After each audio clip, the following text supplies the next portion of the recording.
ladies and gentlemen. The first episode of the Headhunters podcast. Today we have a special guest, 9-3 in his pro career, currently fighting in the UFC. Just came off a big win. Adam Fugitt. What's going on, man? Not much. How's it going, man? I just enjoying my morning. Yeah, absolutely. Well, let's dive into it. I want to first address your fight you took on short notice. What was it, 9 days, I believe? Yeah, 9 days notice. Yeah. What's that call like when you get that? What's kind of going through your head? Is that just a decision you make impulsively, or do you run that through your team, or how does that work? They kind of gave me like a heads up that my name was being kind of thrown around a little bit. Told me to stay ready. I'm in the gym, pretty much every day anyway. I only get a couple of days where I'm not in there, if any. So yeah, I'm always training. They told me to stay ready. The downside is I like to do my homework and do my research on my opponent and stuff. So 9 days doesn't really give you much to go off of. You just Absolutely. gotta trust what you're going in there with, what you've been practicing and drilling is gonna work. In between camps is for making to work on new skills and to fix some things. When you get into a deep camp, that's when you really hone the best part of your game and work towards that. Yeah. And with an opponent like Michael Morales, was there anything that you in those 9 days you focused on specifically? Is there like oh, I'm definitely gonna grapple more, or I'm just gonna stay on my feet, or how do you prep for somebody like that? You know, you lay down basically all the things you feel good on. I was really feeling good with some of my takedowns, and then you just kind of sharpen up the defense a little bit. That you're gonna kind of go in there. It's gonna be on the fly. All of the adjustments are gonna be on the fly. So you want to make sure your defense is as good as you can make it, and really just you just fly by the seat of your pants, really. Absolutely, absolutely. That's what makes us fighters, right? Yep. If you don't feel like you can't step up on any given moment, do you really want it that bad, I guess? Yeah. And let's kind of run through that day then. So you take the fight, you get to Dallas. Uh, I saw you in a previous podcast. You say you've never fought in a crowd like that. So that walk in. Do you remember the song you chose? Yeah, man. I sorry, my dog's right here. No, you're um good. you know I got a walkout song that I basically up until Michael Morales, anytime I've been able to walk out with it, it's been a good night. I've went out there and won, and a couple of times I've deviated from it, have not been so successful. So I walked out to Deliverance by Bubba Sparks. That's kind of my go-to. Just I don't know. It's just been kind of there since high school. Yeah, yeah. And do you kind of take a moment to look at the crowd, or kind of take in that I'm here? There's no stepping back now. I've made it to where you dream of making it to. Just kind of walking out. What's that feel like? And honestly, I was just taking it all in, just kind of radiating in the moment, just feeding off the atmosphere. Just it was definitely everything I had hoped for and looked forward to. To be on that stage, to be underneath those lights, and oddly enough, I felt at home. I felt like people always talk about the big show jitters and stuff, but I don't know. At the end of the day, two guys were walking in, one guy's walking out the winner. Yep, yep. We get paid to go in there and put on a performance and entertain a crowd, and I kind of I just kind of bask in that moment. I love that. So Yeah. And then to hear Bruce Buffer call your name, yeah. I mean, I think myself, one of my buddies, we always try to imitate Bruce when we're watching the fights. I sit here and as he's announcing, you're announcing with him. Um, what was that feeling like, just to finally hear Bruce Buffer call out your name? First off, I never thought that I would put much stake in that. Yeah, Bru- Bruce is a bonus on being in there, you know. But man, the dude can get Yeah, you riled up. I like to stay yeah, even keel, and I'm like, man, take it down a notch. You know, you kind of yeah, get me a little anxious yeah, here. absolutely. We still got a couple of minutes, you know. Uh, Yeah, one of my cousin got married, and her husband had a friend who actually got a cameo from Bruce Buffer to call in oh, their wedding and stuff like that. And even then, nice, I was sitting there and I was like, "Oh my God, he can do anything." dude. But His voice yeah, is amazing, man. yeah, it is. But yeah, let's take it a step forward then. Your second fight in the UFC, you go in there, uh, basically dominate. Um, what was the preparation for that fight? Were you focusing on something more there? You know, we went. Like I said, I like to do a lot of film study. Um, just kind of go in first glance. You always just kind of pick out the scariest things, like, oh Yeah, god, you know, this guy's left hand, holy cow. And then, you know, it really more is like dealing with your emotions than anything, right? You watch him, you get the jitters, you know, you start seeing what he does well, and you start asking yourself, like, how am I going to deal with that? And you know, what do I have in the toolbox to mess that part of his game up, you know? And then I just continue the anxiety, all that stuff starts going away the more and more I watch it, and then I just really start pinpointing, you know, yeah, that left hand was scary in the beginning, but there's some definite holes here. You know, we can definitely go in and exploit this thing. And when I've watched him, you know, I say this still, I that's the future of the sport right there, especially if you know, he can fix a couple of the holes in his game. But that's at the end of the day, that's what I saw in his game, was that there was some areas that I could go in there and definitely exploit. I look at myself as kind of like a Swiss Army knife. I'll pick the right tool for the job, you know. Um, and so yeah, I just after we had 3 months to prepare, which was just right. the longest Better than camp. 9 days. Yeah, it's the longest camp of my life. I've never had a longer camp. So 3 months to prepare. Um, you definitely in that time can kind of get complacent because you have so much time, but um, then at the same time you feel like you're kind of in a crazy like mental asylum, you know, a padded room, because you're watching the same tape over and over again. You're practicing the same things over and over again, you know. And so yeah, we definitely went in there with an idea of what we wanted to do, what would do well in these holes that we saw, and you know, all just kind of came back down to, you know, he's a bully fighter. We got to get his respect on the feet. You know, he's going to try to really move into my space, and I got to keep that with my longer range weapons. And once I get his respect, then it's going to be time for me to show my striking and be able to move forward. I do like to be the pressure fighter myself, but Yeah, when two pressure fighters meet, you kind of just get a brawl. So yeah, we're trying to be smarter than put ourselves in a 50-50 situation where, you know, he's got everything I got and I got everything he's got. So after we get the respect and kind of get him maybe not moving backwards, but just staying out there at the end of the range, then we're going to get to move into working, you know, from my perspective. And I just really feel like it all played out that way. You know, I can pinpoint exactly in the round where I got his respect, where I pressed forward, and then eventually ended up getting him pushed up against the cage. And 1 second, my no, dog you're is good. You're freaking good. out right now. There we go, dude.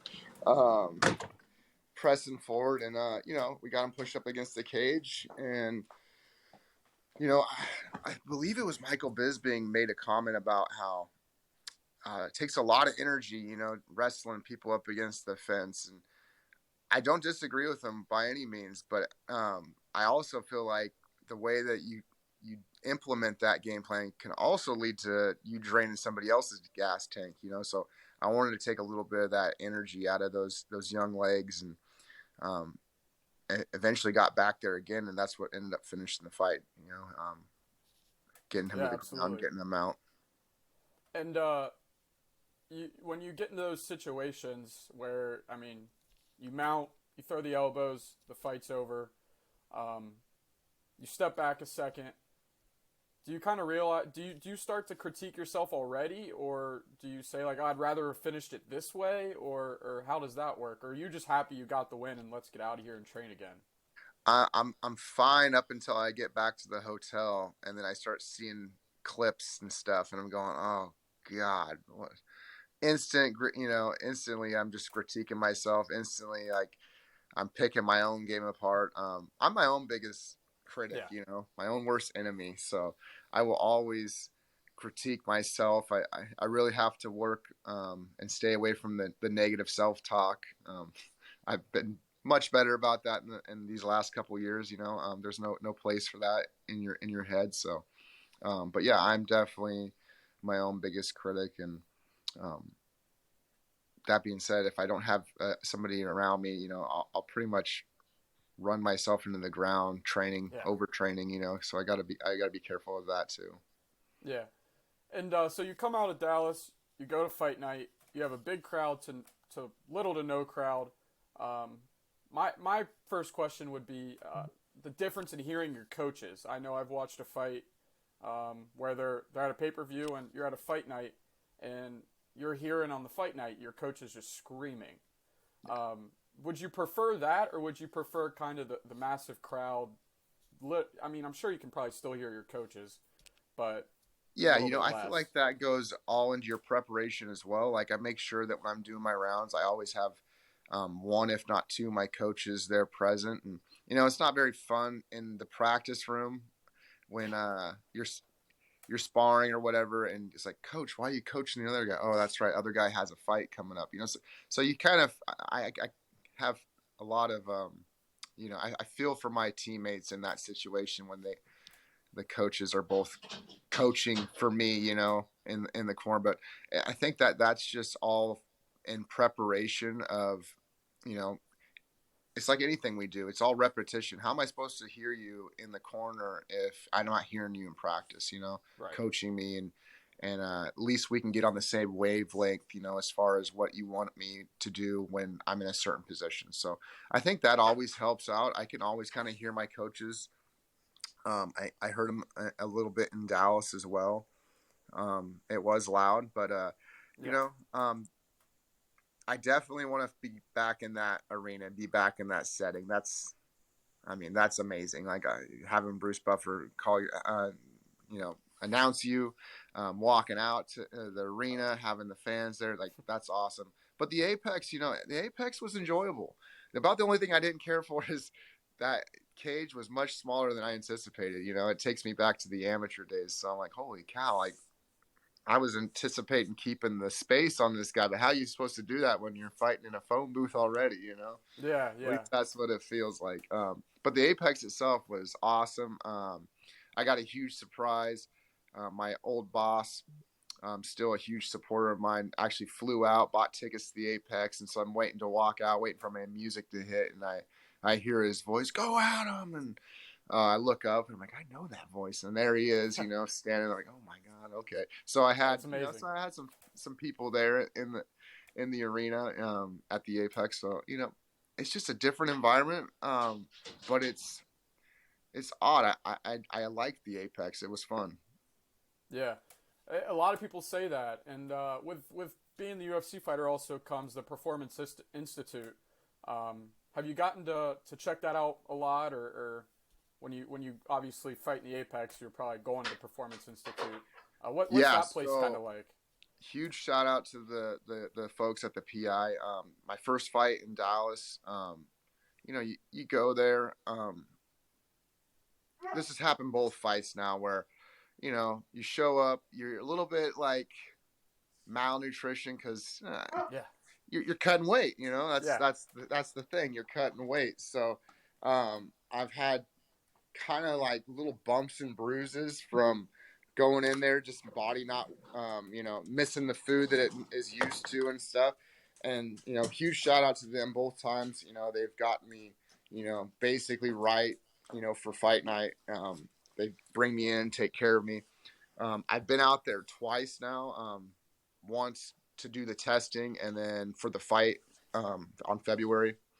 Obviously, we're in Vegas, so I went and visited and stuff. And Yeah. um, the nutritionist there, the physical therapist there, the strength coaches. They're all freaking awesome. They're, can't say enough about them. It really is such a cool thing, that they have that for us athletes. Right, right.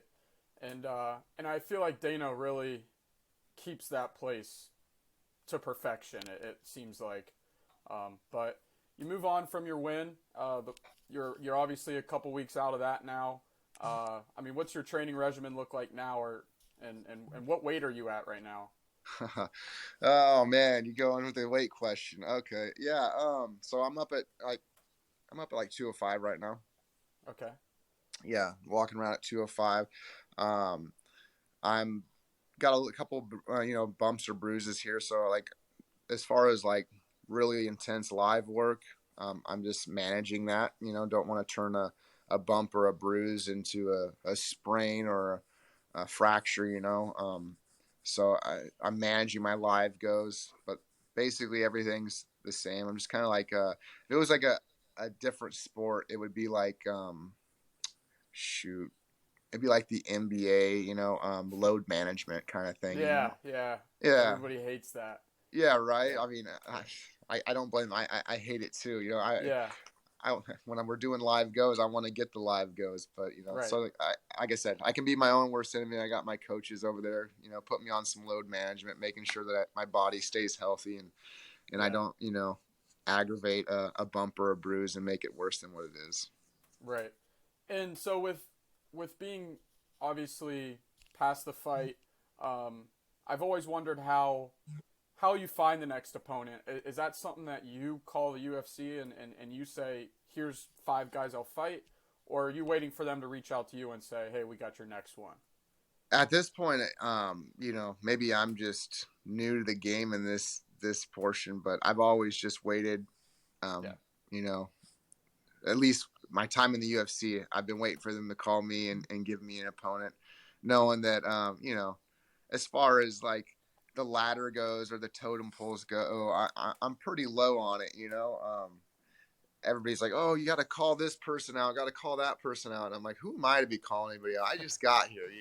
Yeah. I just got here. Let me get a couple of wins where I don't gotta do those things, and then when I start making my way up, there'll be a bunch of us kind of sitting around the same, step, and then we can call each other out all we want. But it doesn't make no Yeah. sense to me right now. Yeah. Yeah. Uh, with obviously with not knowing when you're gonna get your next fight, when do you really start to hone in on your skills then? Like, So I don't have a name yet, but I've been told that my timeline is going to be later May, early June. So okay. we're right there, kind of at the 3 month mark, and we're just kind of taking up the same stance that we did when we had the Kinoshita fight happening.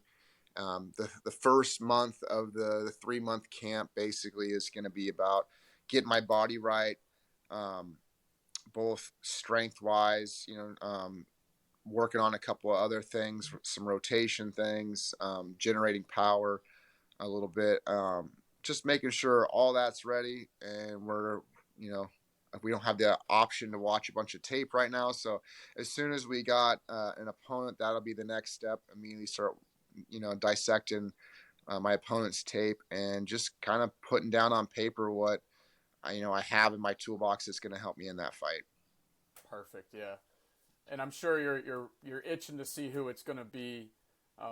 And do you have a preference of a style fighter that you like to fight, or like do you look at somebody and go, you know what, I'd rather have a guy who wrestles like I do, or I'd rather have a guy who stands so I can prove to everybody else like I'm more than a wrestler. I am the Swiss Army knife. For sure. As far as like a style, no, not really. I don't think there's a style that I prefer. I do like myself. I do like to fight myself a good, guy with some hype behind him. If you haven't looked at my first 2 fights, Mike Yeah. Morales, highly touted young prospect. Kinoshita, highly touted young prospect. Let's keep feeding me those guys. Yeah. Yeah. The You odds call makers. yourself the gatekeeper. Yeah, I'm the gatekeeper. The odds Yeah. makers can keep doubting me, and maybe I'll keep ruining parlays for everybody. I don't know. Absolutely. Yeah. So, I mean, kind of veer away from your UFC time. You wrestled in high school and college, correct? Correct. And you step out of that and you go to jujitsu. Hmm. How is that transition? Because a lot of jujitsu coaches say like, oh, when a wrestler comes in here, they want to go to their back. They want to shoot and duck their head. Like that transition from wrestling to jujitsu. How'd that go for you? It was a humbling experience. A huge kind of wake up call that you know um, the fight doesn't stop once you put somebody on your back. As a wrestler, Yeah. there's always a goal to pin somebody, and it's like, Right. oh, I pinned you, you're done. And that's not the end of it. Every transition I've made in my career, from wrestling to jujitsu, from jujitsu to Muay Thai, has been a very humbling and eye-opening experience. Where you know just because you can take somebody down and hold them down doesn't mean that the fight's over. Just because you're on your back and somebody's on top of you doesn't mean the fight's over. Um, Again, if you can't take them down, or you can't get them, in a compromised state, and off of their feet, doesn't mean the fight's over. So we, I've just everything I've done is basically trained myself to, you know, basically fight in every situation. It may be bleak, it may be scary or something, but you got to figure out how to fight in that, fight in those uncomfortable situations. And Absolutely. that's kind of by my whole journey, finding a new uncomfortable situation, growing from it, getting better at it, and essentially making it my own. Yeah. And I mean I got into jujitsu last year, and I walked in that first day and oh my, like there are some guys who are dogs. Yeah. They're absolute dogs. I started at 10th Planet in Salt Lake City, Utah. Oh, Shout out nice. to them. But Yeah.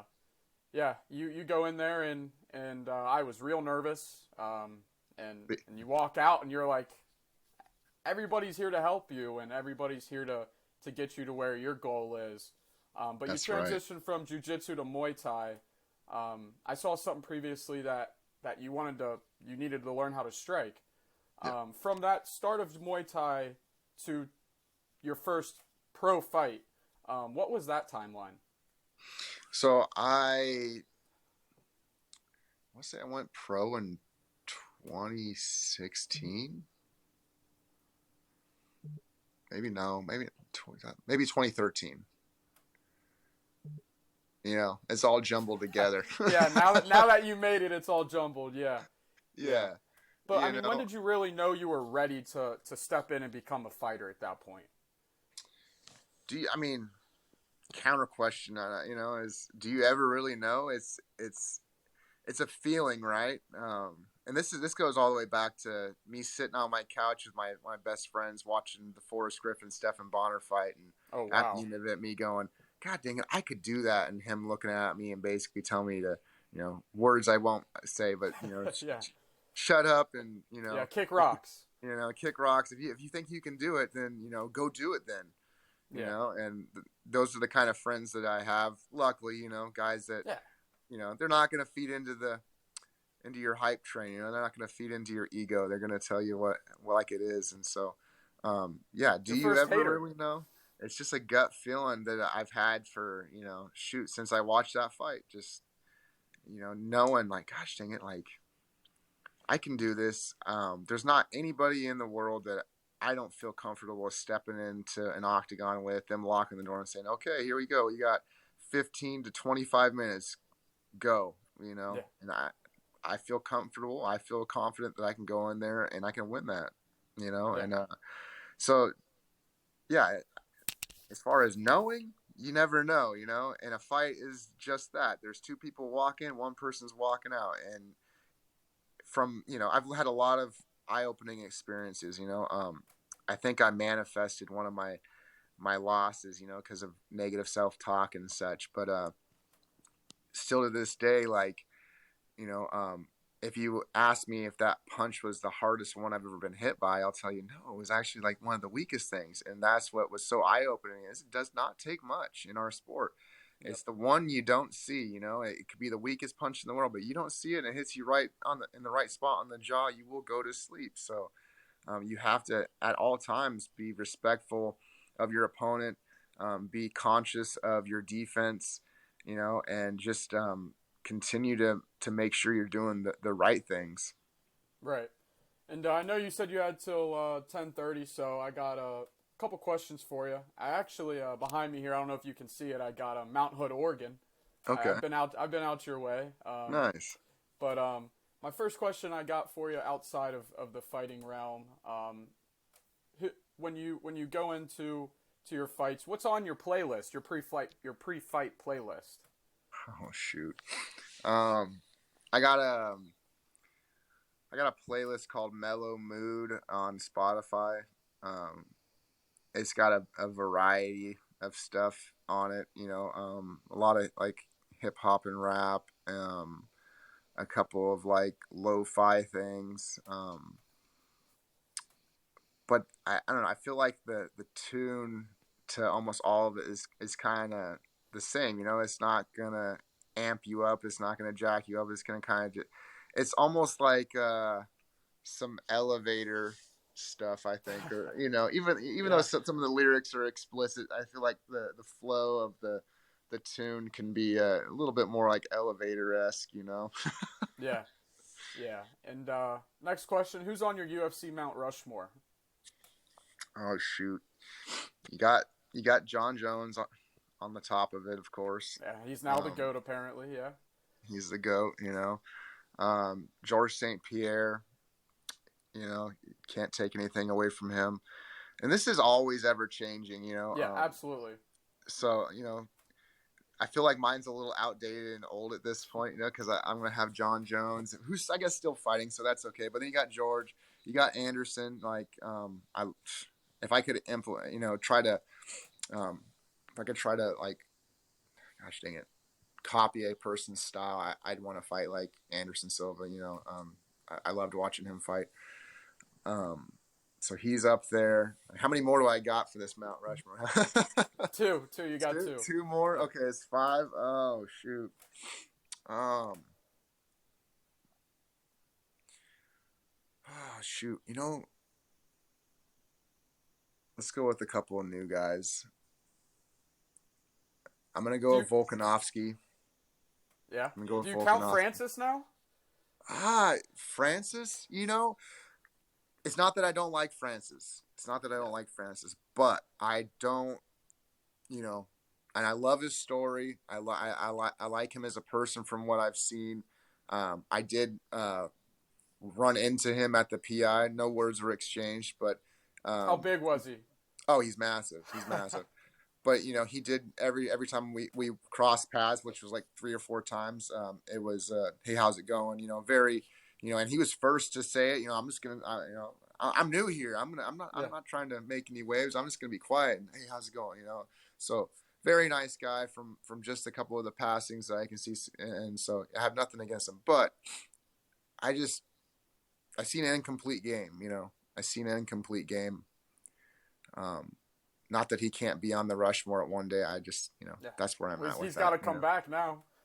100%. But You know, yeah. he's got to come back, or you know, him and Jones got to meet somewhere on neutral terms or something. You Yeah. know, so we'll see. Absolutely. Volkanovski's on there, especially after his last fight. People were asking me about that one. And I made my prediction. I predicted Volk was going to win, and unfortunately that one didn't play out, but some things that I did predict in that they came to light, and that's Volk's pretty tough to take down, and I don't think it has anything to do with, oh, he's short, so it's hard to get underneath the guy. No, he moves really well. If you watch any of his tape, he hits a lot of angles. He's very good. Him and Adesanya, odd enough, have a very similar movement pattern, and I would say I think Volk does it better. Yeah. The way that they move. So, and that's probably just from being on the same team. Will But Will you go to Will you go to the next pay-per-view just for your own entertainment now? Will you go watch Izzy and Pereira fight? I haven't even thought about that. That's a great I mean that's a great idea. I need to go out to the PI again and retest on some stuff because I want to see where my growth has been and see where else we have to improve in that stuff. So I don't know, maybe I need to set something up and go check that out. I hadn't even thought about it. That's I get caught up in my own routine. I'm a creature of habit, Yeah, yeah. As we are.